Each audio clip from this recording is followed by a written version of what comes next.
देखिए, आज हम लोग जो पेपर शुरुआत करने जा रहे हैं, वो भारतीय नागरिक सुरक्षा संहिता, यानी जो सीआरपीसी है, उसको रिप्लेस करके ये एक्ट बना हुआ है। देखो, आज से 11 दिन के बाद, केवल 11 दिन बचे हुए हैं, के बाद ये सीआरपीसी, आईपीसी सब शुभ संध्या सर। समाप्त हो जाएगी और 1 जुलाई से सारे लॉजिंग ऑफ द एफआईआर से लेके सारी प्रोसीडिंग वो जो चलेगी वो बीएनएस, बीएनएसएस और बीएसए के थ्रू।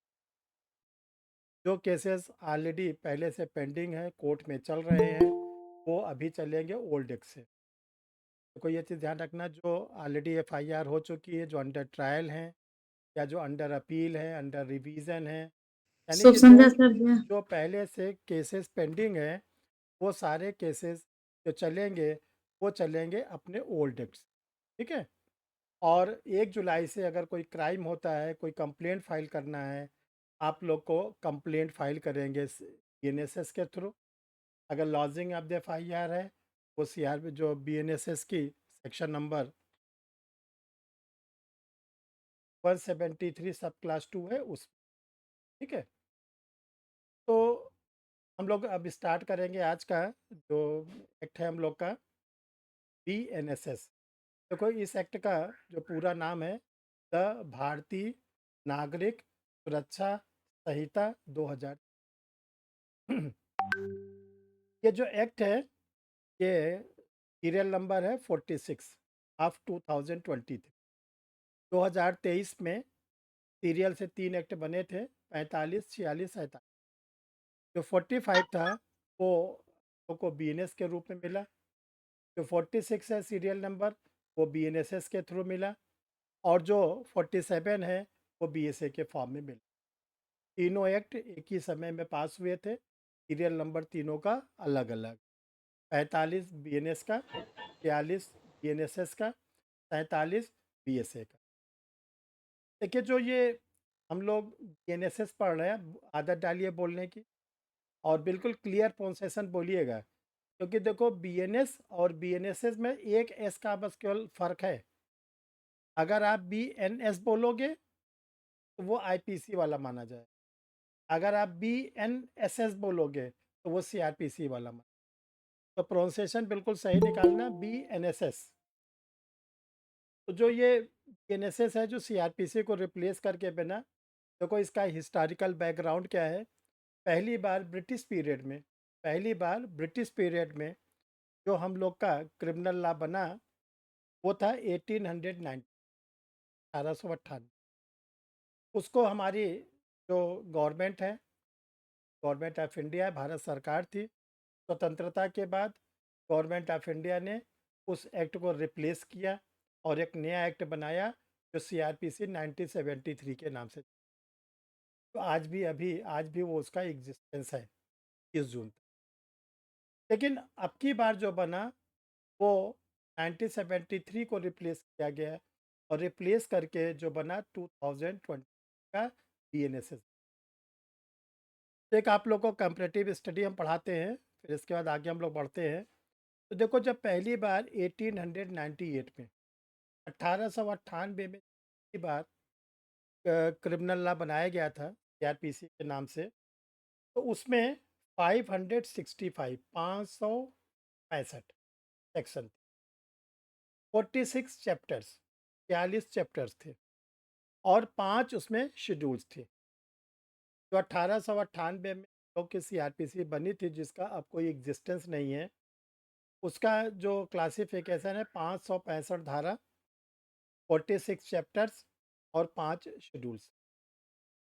जो 1973 में हम लोग के सीआरपीसी बनी, जो अभी एग्जिस्ट है, जो चल रही है, इसमें 484 सेक्शन, 484 धाराएं, 37 चैप्टर्स और 2 शेड्यूल्स।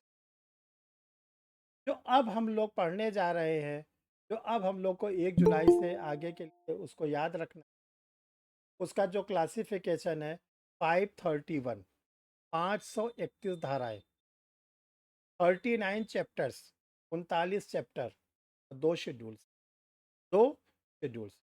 देखो, ये जो अभी हमने आपको थोड़ी देर पहले बताया, ये ध्यान रखें, इंटरव्यू का बहुत एपीओ का, जुडिशरी का बहुत इंपॉर्टेंट क्वेश्चन आप लोग से गुड। पूछा सर जाएगा। धारा की कितनी बताई? 539, 531, 531 आपसे ये पूछा जाएगा कि 1898 में क्या पोजीशन थी, 1973 में क्या पोजीशन थी, और जो करंट में अभी लागू हुआ, इस एक टेबल फॉर्म में इसको बना के आप लोग इसको नोट कर लीजिएगा। तो ये इसकी पोजीशन थी। देखिए, जो हम लोग का बीएनएसएस है, इसको जो प्रेसिडेंट ऑफ इंडिया के कंसेंट मिली थी, हमारी राष्ट्रपति महोदया की स्वीकृति मिली थी, जिसको हम लोग पढ़ेंगे date of adoption of the BNSS.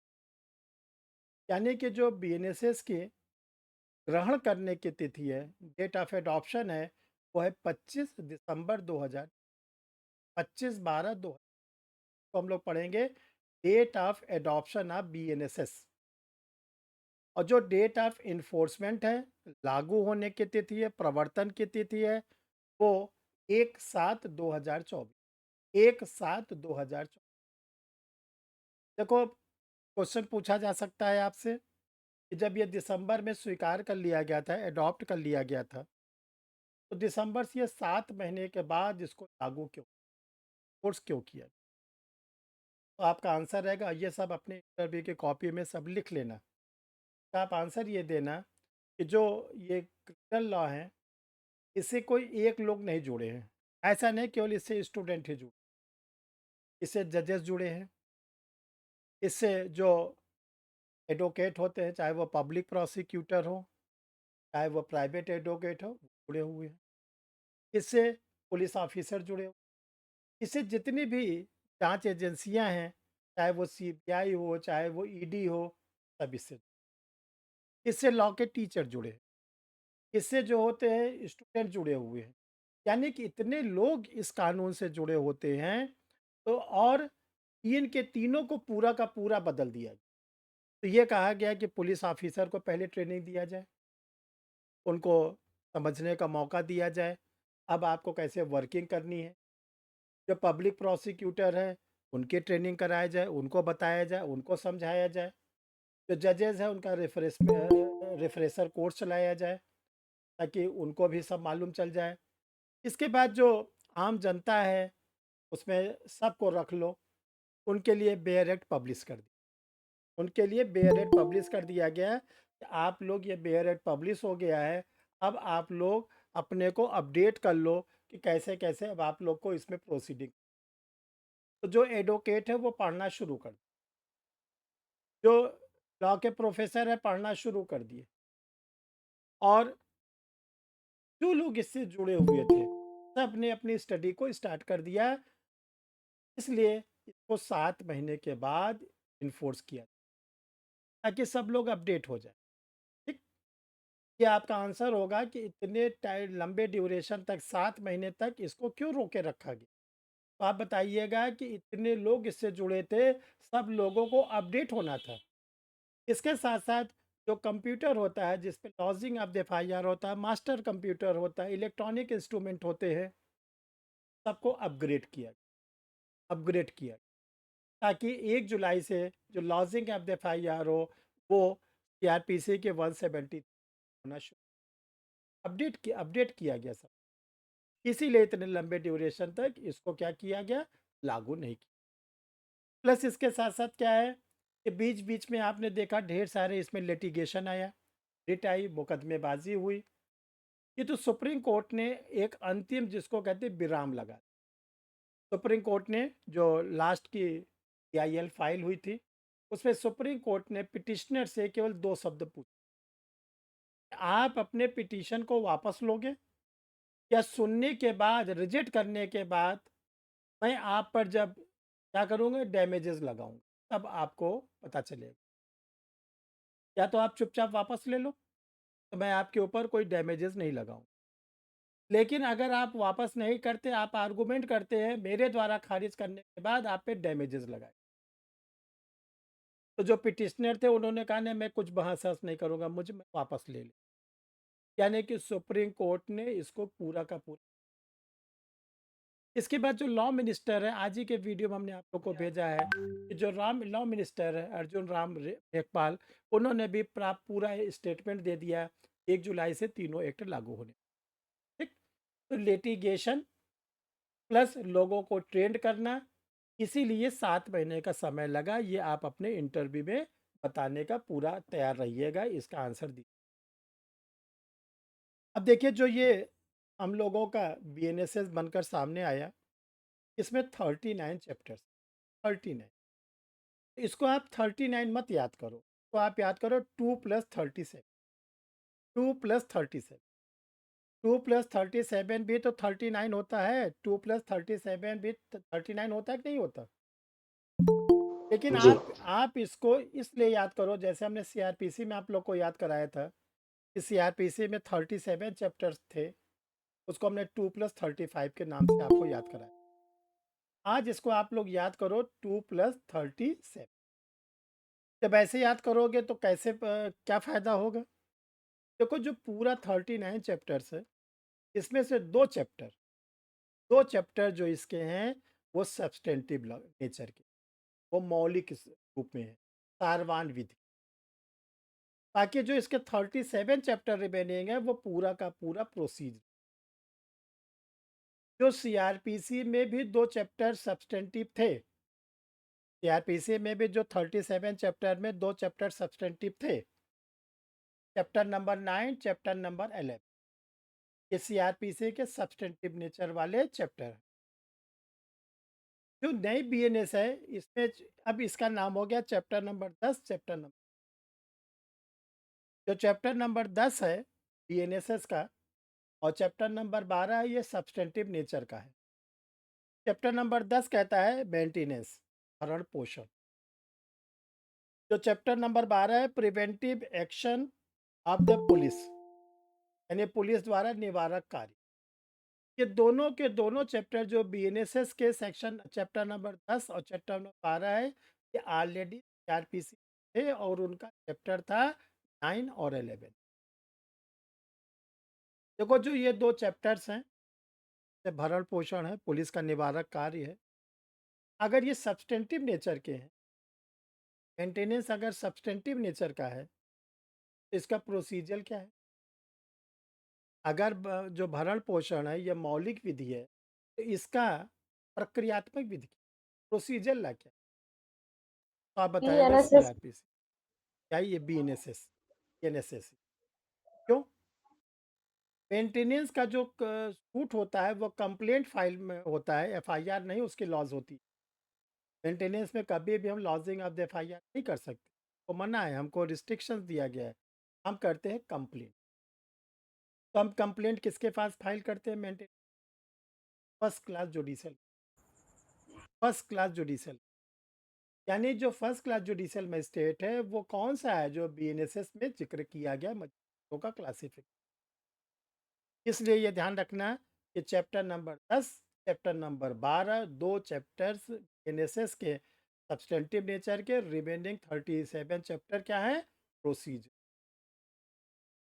Procedure nature. जो 37 चैप्टर रिमेनिंग है प्रोसीजर, उसका सब्सटेंटिव ला क्या है? जो बीएनएसएस में 37 चैप्टर प्रोसीजर ला के हैं, उसका सब्सटेंटिव ला क्या? तो उसका सब्सटेंटिव ला क्या है?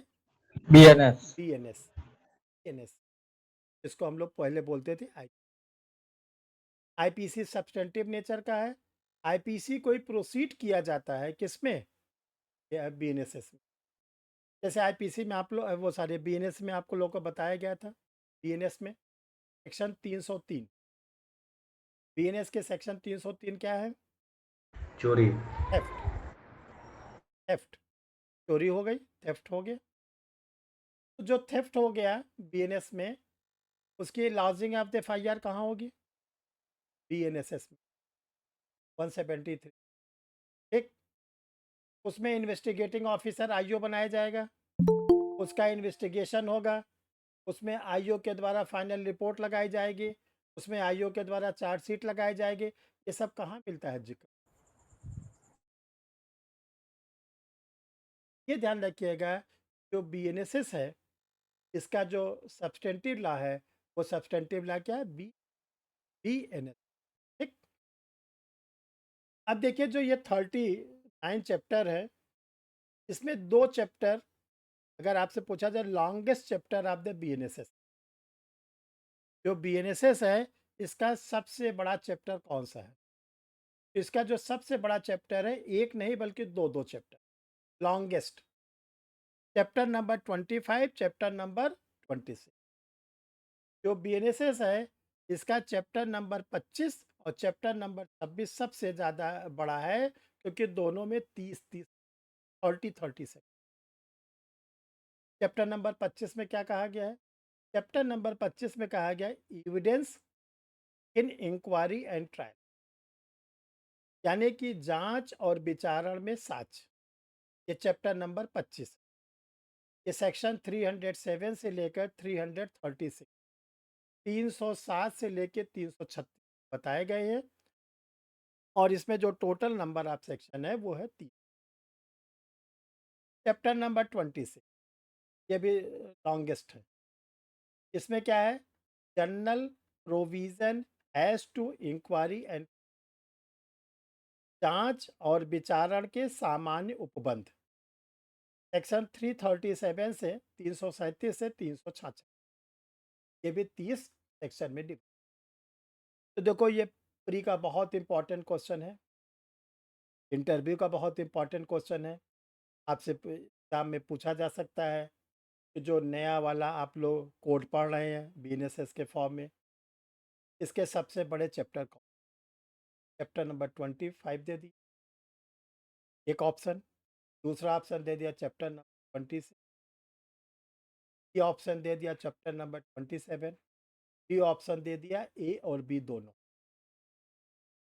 ये तो कोई ना बेयर एक्ट में मिलेगा, कोई टेक्स्ट बुक में मिलेगा, MCQ कैसे सॉल्व? ये तो जब एनालिसिस किया जाता है, के साथ रिसर्च किया जाता है, तब पता चलता है कि 2-2 चैप्टर जो है वो procedure, 2-2 chapter procedure. Chapter number 20 क्या नाम है, 5 और 26, राइट। अब आता है smallest chapter of BNSS, smallest chapter जो हम लोग का BNSS है 39 चैप्टर्स में, इसके ऐसे कौन कौन से चैप्टर है जिसमें सबसे कम धारा है, सबसे कम सेक्शन है? ये ध्यान रखना है, इसमें भी एक नहीं 2-2 चैप्टर, एक नहीं 2-2 चैप्टर। ये कौन कौन से हैं? चैप्टर नंबर 10, चैप्टर नंबर 10 क्या है? मेंटेनेंस, भरण पोषण। मेंटेनेंस कहाँ से कहाँ तक है? 144, 144 से 147, 144 से 147, यानी 4 section. Chapter number 16, complaint to magistrate, magistrate के समक्ष परिवाद दाखिल, एडवोकेट लोग कंप्लेंट फाइल करते हैं, वो कहा गया कंप्लेंट टू मजिस्ट्रेट, सेक्शन 223 से 226, 4 सेक्शन, 4 सेक्शन। ठीक।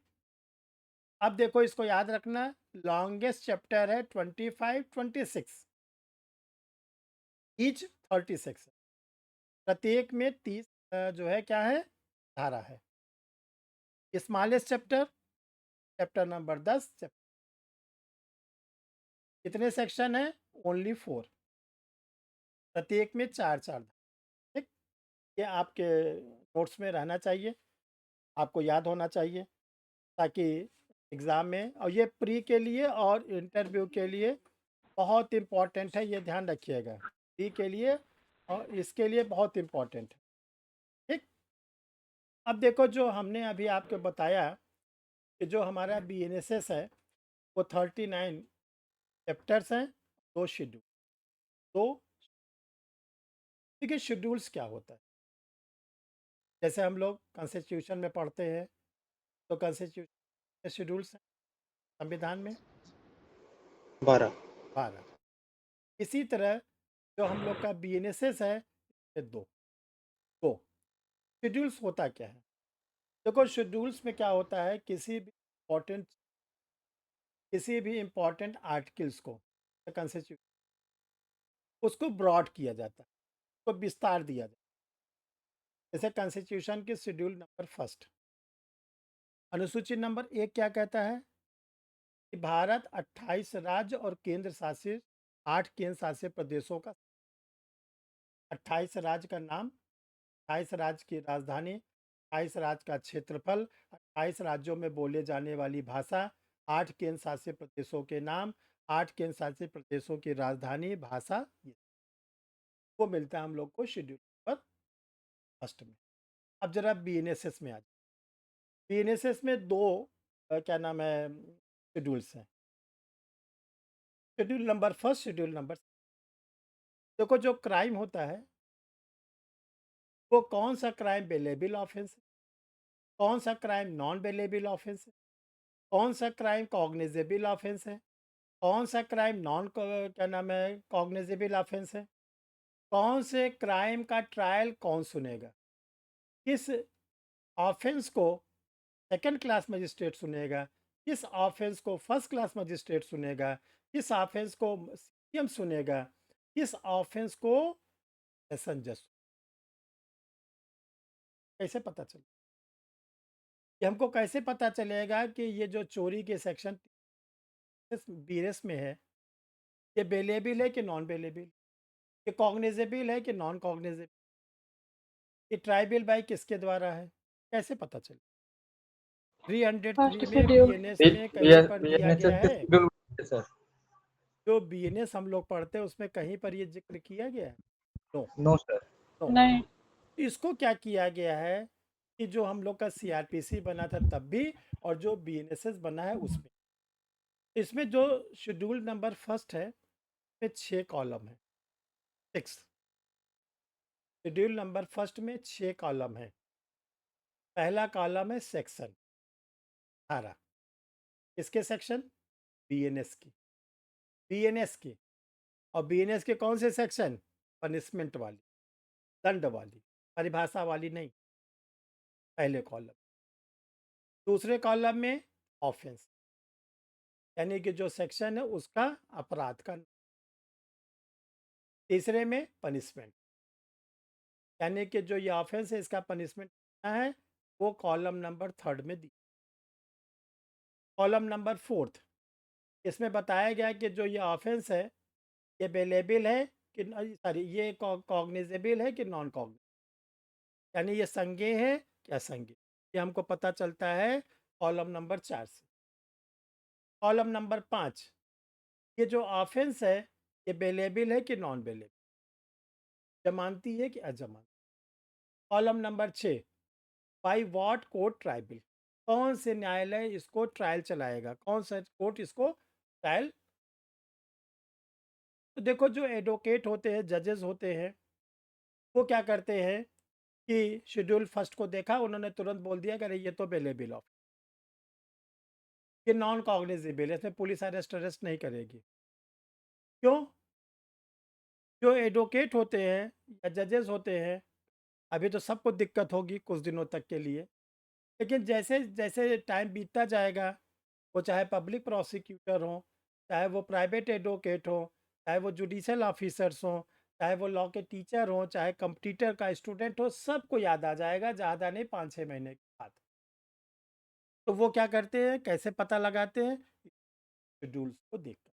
शेड्यूल नंबर फर्स्ट में 6 कॉलम बनाए गए हैं, 6 कॉलम में ही पूरी, ध्यान रखिएगा, स्टोरी दी गई।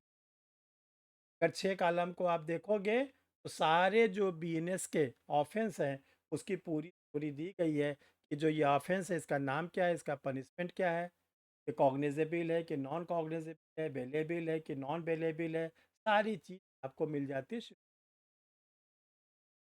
इसकी ज़रूरत किसको पड़ती है, सभी को। ये ज़रूरत किसको पड़ती है, सभी लोगों को जो भी लॉ के शेड्यूल नंबर सेकंड, देखो जो शेड्यूल नंबर सेकंड है ये बीएनएसएस की सेक्शन 522, जो बीएनएसएस की सेक्शन 522 है उसी के अकॉर्डिंग बनाई। इसमें दिया गया है फॉर्म प्रोफार्मा, प्रारूप, जो कोर्ट के द्वारा, ट्रायल कोर्ट के द्वारा जो भी कोई ऑर्डर दिया जाता है, जैसे summon, bailable warrant, non bailable warrant, search warrant, attachment, proclamation, death warrant, इन सब का प्रोफार्मा क्या लिखा जाएगा? अगर कोई जुडिशियल मजिस्ट्रेट कोई BW देना चाहते हैं, NBW देना चाहते हैं, क्या लिखेंगे? जो मर्जी चाहे वो लिख दे? No, no. सुबह की क्लास में हमने बताया था, आप लोग को फिर से बता दे रहे हैं। देखो, जो डिस्ट्रिक्ट कोर्ट होती है, वो कोई काम अपने मन से नहीं करते, सब उनको प्रोसीजर को फॉलो करना पड़ता है। जो एक्ट में प्रोसीजर लिखा गया उसको फॉलो करना पड़ता है, step wise judicial officer working को। तो अगर किसी भी मजिस्ट्रेट को, सेशन जज को कोई प्रोफार्मा को बनाना है तो क्या लिखेंगे? वो क्या करेंगे? शेड्यूल नंबर सेकंड में सेट लैंग्वेज लिखी गई है, उसी लैंग्वेज को जुडिशियल ऑफिसर यूज। तो आपसे पूछा जाए शेड्यूल नंबर सेकंड की जानकारी किसको होना जरूरी है? फ्रेंड को जरूरी है, केवल जजेस को जरूरी है, पुलिस ऑफिसर को जरूरी, किसको जरूरी है? सभी को जजेस जरूरी, जजेस को सर। केवल और केवल जजेस, क्योंकि उसमें न एडवोकेट का कोई जजेस रोल, को न एडवोकेट का कोई रोल है, न किसी। तो शेड्यूल नंबर फर्स्ट की जानकारी सबको होनी, शेड्यूल नंबर सेकंड की जानकारी केवल जुडिशियल ऑफिसर। तो जुडिशियल ऑफिसर जब कभी किसी को बुलाना होता है, किसी को अरेस्ट कराना होता है, कहीं की तलाशी लेना होता है, कोई कुर्की करना होता है, तो इसी प्रोफार्मा को यूज़ करके वो क्या करते हैं? अपना ऑर्डर देते हैं। ये है शेड्यूल नंबर। ठीक है। अब देखो, जो BNSS है, ये का जो सेक्शन नंबर फर्स्ट है, जहाँ से शुरू होता है, इसमें सेक्शन नंबर फर्स्ट में 3 क्लॉज है, 1, 2, 3। तो पहला नंबर में तो बताया गया इस एक्ट का नाम क्या है। इस एक्ट का नाम है द भारतीय नागरिक सुरक्षा संहिता 2023, एक्ट नंबर 46 ऑफ 2020। ये एक्ट का एक्ट नंबर 2, जो इसका क्लास नंबर 2 है, ये एक्ट कहाँ पर इन्फोर्स? JK में इन्फोर्स है कि नहीं इन्फोर्स? तो आप ये ध्यान रखिएगा, 31 अक्टूबर 2019 में ही JK में IPC CRPC यूजेंस को अब IPC CRPC यूजेंस नहीं, सारे भारत के कानून को 31 अक्टूबर 2019 में इन्फोर्स, ठीक। और जो JK में इन्फोर्स किया गया था, उस एक्ट का नाम है the Jammu and Kashmir state reorganisation act 2019, जम्मू और कश्मीर राज्य पुनर्गठन अधिनियम 2019 द्वारा भारत के सारे कानून तो जब JK में लागू हो गया, तो BNSS भी जम्मू में लागू हो गया? नहीं, जी सर। लागू हो गया। अब ये जो BNSS है, ये कहाँ नहीं लागू हो, किस जगह पे नहीं? ये होल द इंडिया में लागू। ये सबसे जो हमारा नया वाला ये कानून आया है, ये होल द इंडिया में इम्प्लीमेंट है या कुछ जगह इम्प्लीमेंट नहीं है? और अगर इम्प्लीमेंट नहीं है तो कहाँ नहीं है? सर शिलोंग में, नागालैंड, नाग नागालैंड नागालैंड। भारतीय क्षेत्रों। कुछ नहीं लागू होता नागालैंड। नागालैंड में BNSS के कुछ भी प्रोविजन लागू नहीं होते, कुछ लागू होते हैं। कुछ लागू होते हैं सर। देखो, अध्याय 9, 11 और 12 लागू है सर। अब इसको सीख लो। जो BNSS के चैप्टर नंबर 9 और शांति कायम रखने के लिए और सदाचार के लिए, धारा 125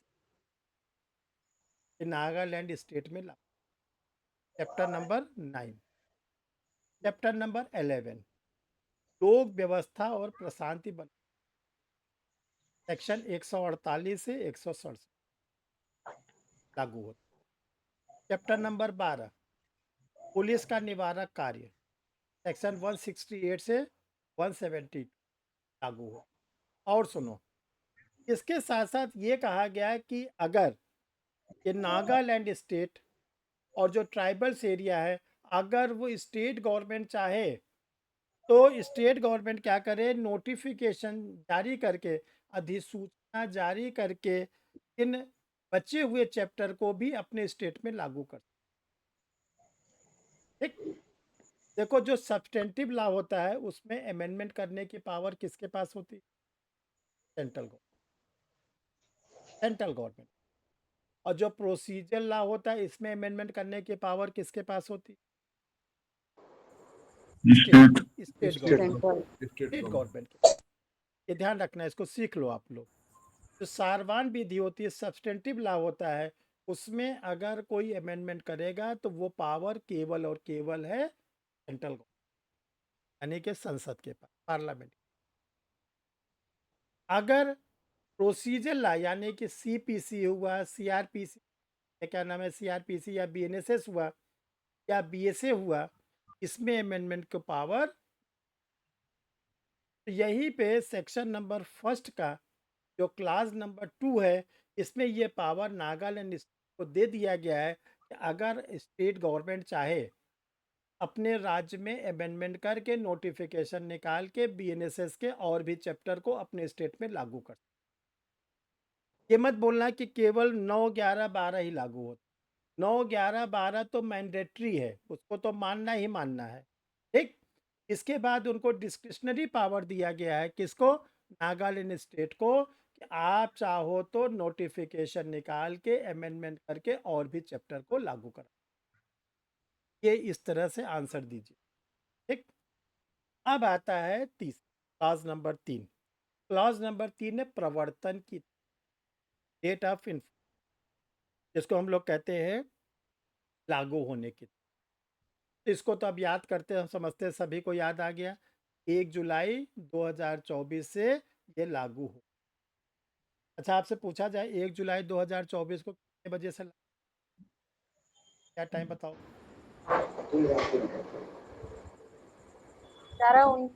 12 बजे रात के बाद, 12 बजे। 30 जून के 12 बजे रात के बाद। अच्छा, अगर 12 0 शुरुआत से ही। अगर मान लीजिए 12 बजे ठीक ऑफेंस हुआ, लागू होगा सर। भाई एक देखो, मिनट। एक होता यही है, एक्ट लगेगा अगर 12 बजे 11:59 के बाद में अगर एक होता ऑफेंस है होता है तो यही लगेगा। मिडनाइट, एक होता है एएम, एक होता है पीएम, एक होता है, यही 3 चीज 4 चीज होती है। तो अगर मिडनाइट में ऑफेंस हुआ ठीक 12 बजे, मिडनाइट से ही लागू होगा।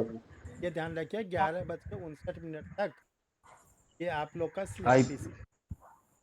अगर कोई ऑफेंस करना 11 बजे, ठीक, 12 बजे के ठीक 12 बजे से लेके आगे सुबह तक, तो वो कह देखो कितना ही बढ़िया चीज़ है कि हम लोग इसके साक्षी बन रहे हैं।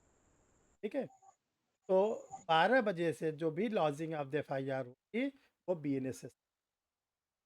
ठीक, आपसे पूछा जाए कि प्रवर्तन की तिथि तो एक है तो बताओगे, और अगर पूछा जाए समय तो आप बोलोगे 12 बजे मध्य। हम लोग कहते हैं ठीक, ये इन्फोर्स हो जाए।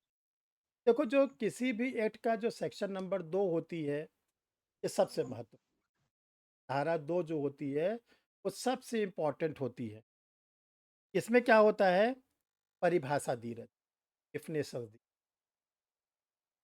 ये जो परिभाषा दी रहती है, जैसे जो बीएनएसएस में है, इसमें 26 शब्दों को डिफाइन किया गया, 26 वर्ड को डिफाइन। ठीक, ये 26 वर्ड निकाला कैसे? केवल 26 को ही क्यों डिफाइन किया गया? जबकि सेक्शन तो 531 है। 531 में से 26 वर्ड को ही क्यों डिफाइन, और वर्ड को क्यों नहीं डिफाइन? इसका आंसर जान लो। जब भी कोई एक्ट बनता है, उस एक्ट में जो जो वर्ड बार बार प्रयोग होते हैं, बार बार उसके ज़रूरत पड़ती है, तो उसको जो एक्ट बनाने वाले लोग होते हैं उस वर्ड को सेक्शन नंबर 2 में या कभी-कभी सेक्शन नंबर 3 में चला। उसमें वो सबसे पहले क्या करते हैं, उन वर्ड को डिफाइन कर देते हैं, उसकी मीनिंग बता देते हैं, उसको परिभाषित कर देते हैं, ताकि जब अंदर वो शब्द बार-बार आएँगे, तो हम शुरू में चूँकि एक बार उसको पढ़ चुके हैं, उसकी मीनिंग को समझ चुके हैं, आगे हमको तो कोई भी कोड में, कोई भी एक्ट में, कोई भी रेगुलेशन में अगर जो वर्ड बार-बार आते हैं, तो उसको कानून बनाने वाले लोग क्या करते हैं, शुरू में उसको डिफाइन शुरू में उसको क्या करते हैं, परिभाषित कर देते हैं कि देखो ये वर्ड की ये मीनिंग है। आगे जब ये आएगा तो आप इसको तुरंत समझ जाना। तो इस बार जो बीएनएसएस बना हम लोगों का, इसमें 26 वर्ड को सेलेक्ट किया, 26 वर्ड को सेलेक्ट आपके एग्ज़ाम में आएगा कि जो 26 वर्ड है, इसमें से कौन-सा नहीं है, कौन-सा है। जैसे 26 वर्ड जो हम पढ़ने जा रहे हैं, उसमें एफआईआर को डिफाइन किया गया है कि नहीं इस बार, कि छोड़ दिया गया? आईआर को डिफाइन किया गया कि नहीं? नहीं सर। सीआरपीसी में था? नहीं सर। नहीं, नहीं सर। छोड़ दिया। चलो, ट्रायल शब्द को डिफाइन किया गया है, ट्रायल? नहीं सर। न सीआरपीसी में था, न इस बार है। न सीआरपीसी में था, ट्रायल वर्ड को डिफाइन किया गया था, और न इस तो देखो जो इस एक्ट में डिफाइन किया गया है, उसको जिस सीरियल में है, उस सीरियल में याद रखना। क्योंकि सीरियल से याद करने में फ़ायदा ये होगा कि जब आपसे एग्ज़ाम में पूछा जाएगा कि कौन से सेक्शन में ये वर्ड को बताया गया है, तो अगर आप सीरियल से याद रखोगे, तो बड़े आसानी से उसको बना लोगे। और सबसे अच्छी बात है अल्फ़ाबेटिकल, तो इस बार जो अरेंज किया गया है, अल्फ़ाबेटिकल फॉर्म में अरेंज किया गया है, ताकि याद करने में आसानी हो। तो देखो ये सेक्शन 2 के क्लास नंबर फर्स्ट में इसको बताया गया 26 में।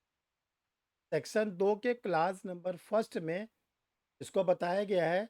तो जैसे पहला वर्ड है audio video electronics, audio video electronic. अब ऑडियो वीडियो इलेक्ट्रॉनिक किस सेक्शन में है? तो आप बताओगे सेक्शन 2 का क्लास फर्स्ट, सब क्लास ए, 2 के 1 के फर्स्ट में। ये प्री का क्वेश्चन में टिक।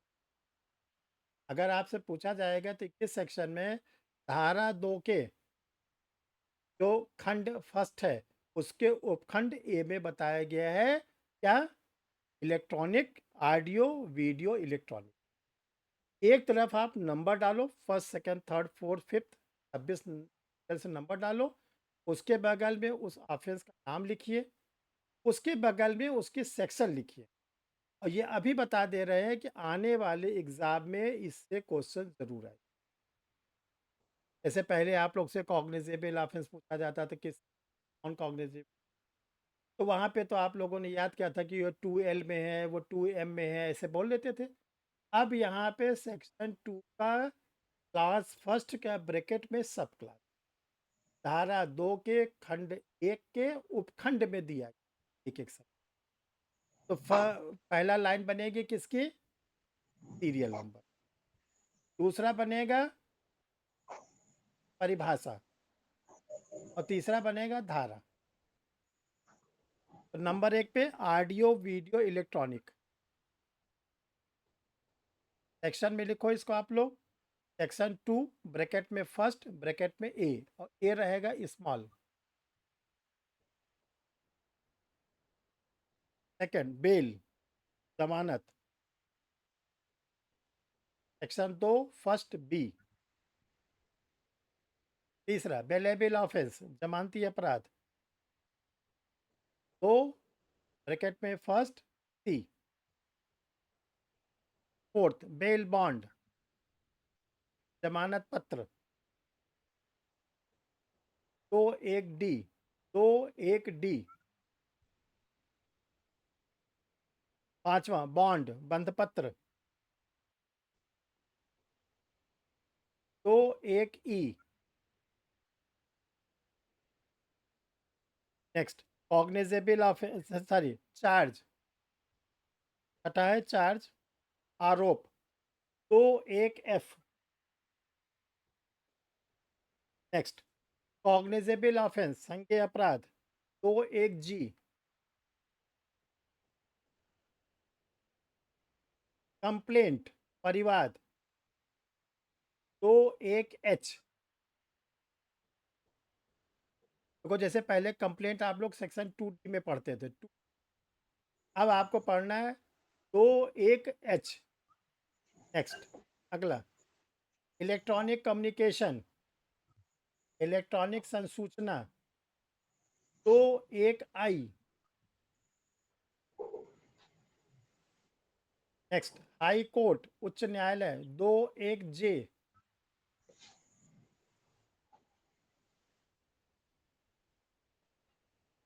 नेक्स्ट, इंक्वायरी, जांच, तो एक के। नेक्स्ट, इन्वेस्टिगेशन, अन्वेषण, तो एक एल। मुरारी म्यूट करो। नेक्स्ट, जुडिशियल प्रोसीडिंग, न्यायिक कार्यवाही, तो एक एम।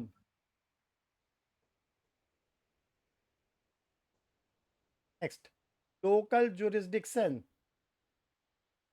स्थानीय अधिकारिता, तो एक M, N sorry N.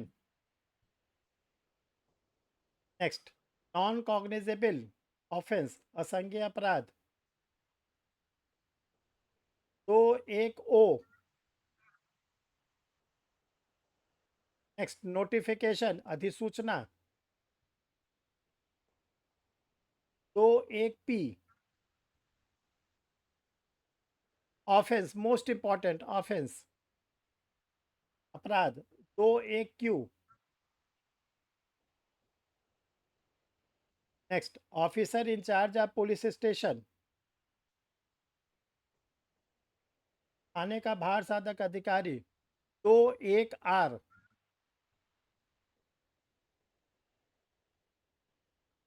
Next, place, स्थान, तो एक S.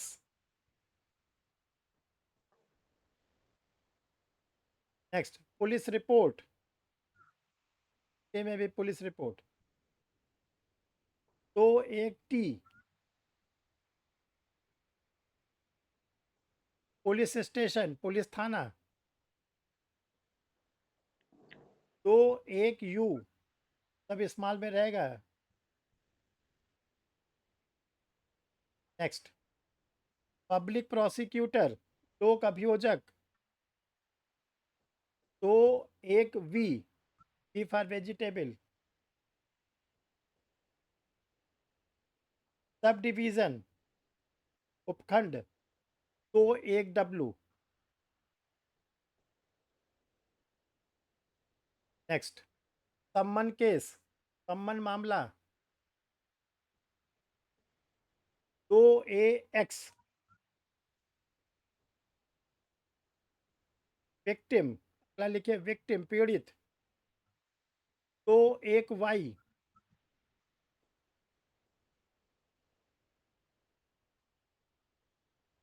Next, warrant case, warrant मामला,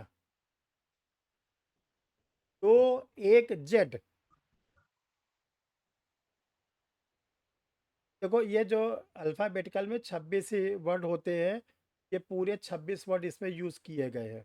ये याद रखना कि कोई वर्ड रिपीट नहीं हुआ है, अगर एच एक बार है तो एच एक ही बार आया है। अब क्वेश्चन ये उठता है कि इसके अलावा अगर कोई शब्द आया है उसको हमको जानना है, उसकी मीनिंग कैसे देखेंगे। तो जो सेक्शन नंबर 2 हम लोग पढ़ रहे हैं, इसका जो क्लास नंबर 2 है, सेक्शन 2 के क्लास 2 में कहा गया है कि ऐसे शब्द जिसका कि बीएनएसएस में जिक्र नहीं है, उसकी मीनिंग बीएनएसएस में नहीं बताई गई है, लेकिन अगर उसकी मीनिंग कहाँ बताई गई है, उसकी मीनिंग अगर बीएनएस में बताई गई, बीएनएस में, तो हम लोग वहाँ से उस मीनिंग को कैच कर लेंगे, पकड़ लेंगे। अगर उसकी मीनिंग आईटी एक्ट में बताया गया है, इंफॉर्मेशन एंड टेक्नोलॉजी एक्ट में, सूचना प्रौद्योगिकी अधिनियम में, हम उस शब्द की मीनिंग सूचना प्रौद्योगिकी अधिनियम से ले लेंगे। जरा आप लोग कॉपी में लिखो नोट, आप लोग लिखो नोट।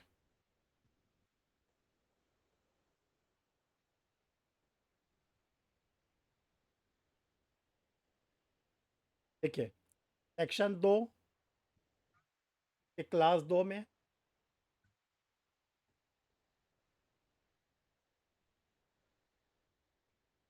यह बताया गया है कि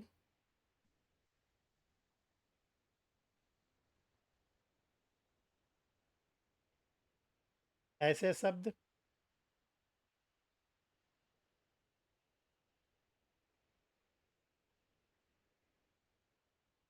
जो BNSS में डिफाइन नहीं है, ऐसे शब्द जो एसएस में डिफाइन नहीं है,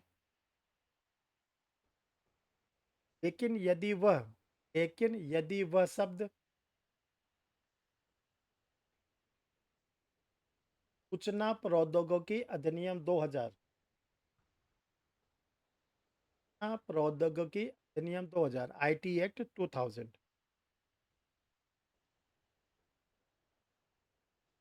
में या भारतीय न्याय संहिता BNS 2023 में परिभाषित है, उसकी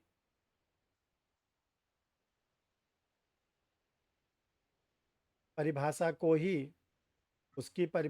ही BNSS में माना जाएगा।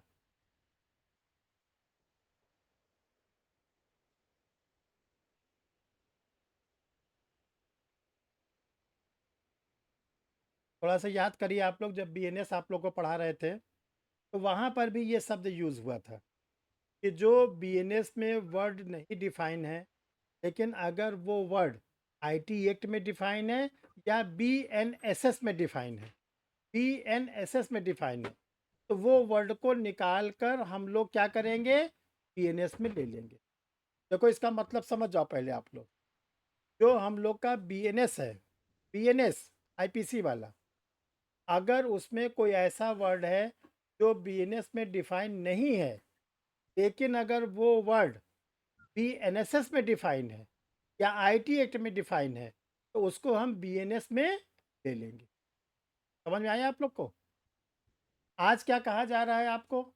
आज ये कहा जा रहा है ऐसा कोई वर्ड जो BNSS में डिफाइन नहीं है, जो BNSS में डिफाइन नहीं है, लेकिन अगर वो वर्ड कहाँ पर डिफाइन है, IT एक्ट में या BNS में, IT एक्ट में या BNS में है, तो हम वहाँ से काम अपना लेके चलाएंगे। यानी उस शब्द को हम कहाँ से काम चलाएंगे, हम काम चलाएंगे IT एक्ट वाले शब्द को निकाल। बात समझ रहे? तो ये चीज़ें आप लोग को बिल्कुल क्लियर होना चाहिए। ये शब्द, ये जो बातें, ये BNS में यही चीज़ रिपीट की गई है और यही चीज़ रिपीट की गई है BNSS में। जब BNS पढ़ोगे तो आप क्या वर्ड बोलोगे कि जो वर्ड BNS में नहीं डिफाइन किए गए हैं लेकिन IT एक्ट में डिफाइन है या BNSS में डिफाइन है, तो उसको हम क्या करेंगे, BNS में ले लेंगे। राइट? आज क्या पढ़ोगे, जो वर्ड BNSS में डिफाइन नहीं है लेकिन वो BNS में डिफाइन है या IT एक्ट में डिफाइन है, तो हम क्या करेंगे, वहाँ वाले को यहाँ पर ले लेंगे। इसको समझ में नहीं आया? आगे सर। आ गया सर। आ गया सर। तो ऐसा है जिसको क्लियर ना हुआ हो?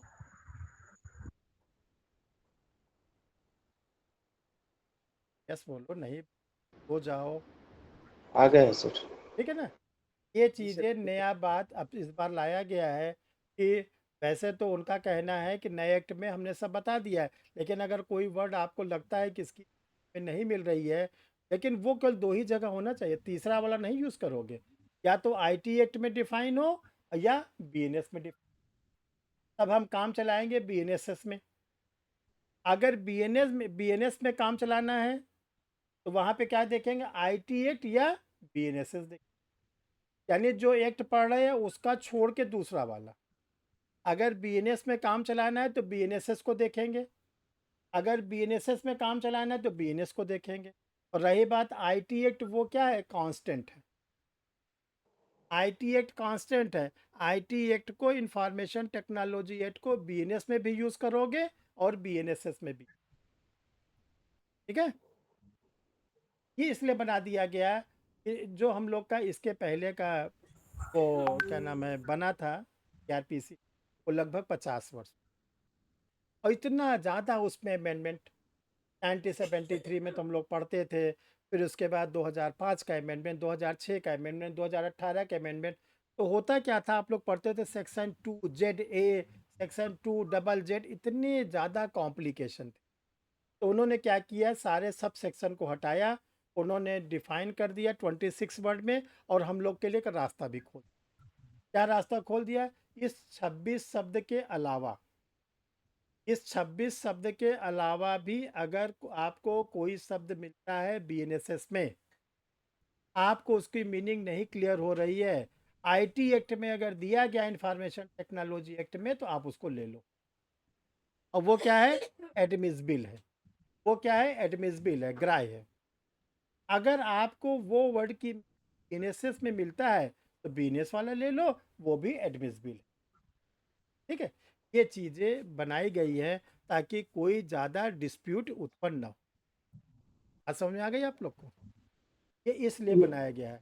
तो सेक्शन 2 में 2 क्लास हैं, 2 का 1, 2 का 2। 2 के 1 में 26 शब्द को परिभाषित किया। अपने तरफ से 27वां भिड़ा मत लेना, 26 ही हैं। अब अल्फ़ाबेट कितना है, 26 छोटी ABCD कितने वर्ड होते हैं, 26 सर। बड़ी ABCD में 26 34, बड़ी नहीं सर, 26 सेंटेंस होगा। हाँ, मैं तो नर्सरी फिर से नाम लिखा लो। छोटी में भी 26, बड़ी में भी 26, इसीलिए आपकी बार कोड में रख दिया गया 2 के 1 में 26। और कोई शब्द रिपीट नहीं हुआ है, ए एक ही बार, बी एक ही बार, सी एक बार, डी एक बार, जेड एक बार। ठीक, अब आपकी ड्यूटी देखो, आपकी ड्यूटी ये है कि जो डेफिनेशन का वर्ड है, जैसे एग्जाम में आ जाएगा इंक्वायरी किस सेक्शन में, तो अगर इंक्वायरी किस सेक्शन में है तो सेक्शन 2 का फर्स्ट एल। देखो 2 का फर्स्ट तो सब में कॉमन है ना, यस उसको तो परेशान होने की जरूरत नहीं है। आपको जी। पकड़ना है इंक्वायरी मतलब एल। हाई कोर्ट किस में है, 2 के फर्स्ट का जे। आज आप क्या करोगे, बैठकर, है ना, इसको जल्दी से जल्दी 1 दिन में, 2 दिन में, 3 दिन में इसको याद कर आप लोग 26 वर्ड। इससे क्या फ़ायदा होगा कि जो आपकी का एग्ज़ाम होगा, बिहार का एपीओ है, बिहार के जुडिशरी है, यूपी का एपीओ, यूपी के जुडिशरी है, उत्तराखंड का एपीओ है, उत्तराखंड के सारी वैकेंसी ध्यान रखिएगा, बस 2-3 महीने के अंदर तड़तड़ा के आएगी तेज़ी से। और जब आएगी तो आपको इतना समय नहीं दिया जाएगा कि आप नए सिरे से शुरू करोगे तो कोर्स कंप्लीट हो। आप लोग लकी हो कि जो लोगों ने पहले ज्वाइन किया था उनका बीएनएस कंप्लीट हो, बीएनएस का मेंस का भी काफ़ी हद तक कोर्स हो गया, 1 दिन की क्लास बची है, वो भी कल। जो आज ज्वाइन किए वो भी लकी हैं कि आप अभी 1 जुलाई से लागू होगा, आपने बीएनएस पढ़ना शुरू। हमारा तो टारगेट है कि जुलाई के लास्ट या अगस्त खत्म चाहिए थर्ड से एग्ज़ाम। लेकिन यस सर। हमारे साथ आपको ज़्यादा वर्क करना है। एग्ज़ाम किसको देना है, आपको कि हमको? हमको सर। आपको। हमको देना। नौकरी किसको करनी है, हम आपको। हमको सर। सैलरी कौन लेगा, हमें हम ही लोग लेंगे सर। हम लेंगे आप ही सर। लोग। डाउरी कौन लेगा, सर कि हम? दावरी नहीं। नहीं लेना है सर। आप लोग। तो जब सब आपको करना है तो मेहनत आपको ज़्यादा करना है कि हमको करना है? एग्ज़ाम आपको देना है, नौकरी आपको करना है, डाउरी आपको लेना है, जलवा आपको दिखाना है कि हम जज हो गए हैं। तो जब सब आपको करना है तो 6 घंटे आपको पढ़ना है, सर को 3 घंटा पढ़ाना है, 6 घंटे आपको पढ़ना आज आप लोग अगर कोशिश कर लो कि 12 बजे रात के पहले ये 26 वर्ड याद कर ले। मान लो कि आज 12 बजे के पहले पहले हम ये 26 वर्ड की सेक्शन के, बहुत बड़ा काम निपट जाएगा। थोड़ा सा ही बहुत बड़ा काम। और जब ऐसे टारगेट रखोगे और ये सोचे वैकेंसी आएगी तो याद करेंगे, अभी कौन सा जल्दी है, ऐसे नहीं, थके हारे नहीं, एनर्जेटिक रूप में टारगेट रखो कि आज 12 बजे के पहले 1 राउंड 2 राउंड में तो ये 26 शब्द सेक्शन के साथ, तो पीटी में आपका 1 से 2 क्वेश्चन, चाहे जिस स्टेट की पीटी। ठीक है, तो कर लोगे ना आप लोग। अगर किसी का किसी कारण से नहीं हो पाता, आपके पास कोई जिम्मेदारी लायबिलिटी, तो कल तक कर लो। लेकिन उसको ये मत छोड़ के रख देना कि जब वैकेंसी आएगी तब हम याद करेंगे। आप इतने पीछे हो जाओगे, इतने पीछे हो जाओगे, आपके लिए फिर मुसीबत। तो वो चीज़ नहीं आना चाहिए। किसी को कोई चीज़ समझ में ना आई हो तो पूछ लो, फिर कल हम आगे और तेज़ी से। सब क्लियर है सबको? जी सर। कल हम लोग फिर इससे के आगे अपने सेक्शन को बढ़ाएंगे, अब तेज़ी से आप लोग के दौड़ेगी।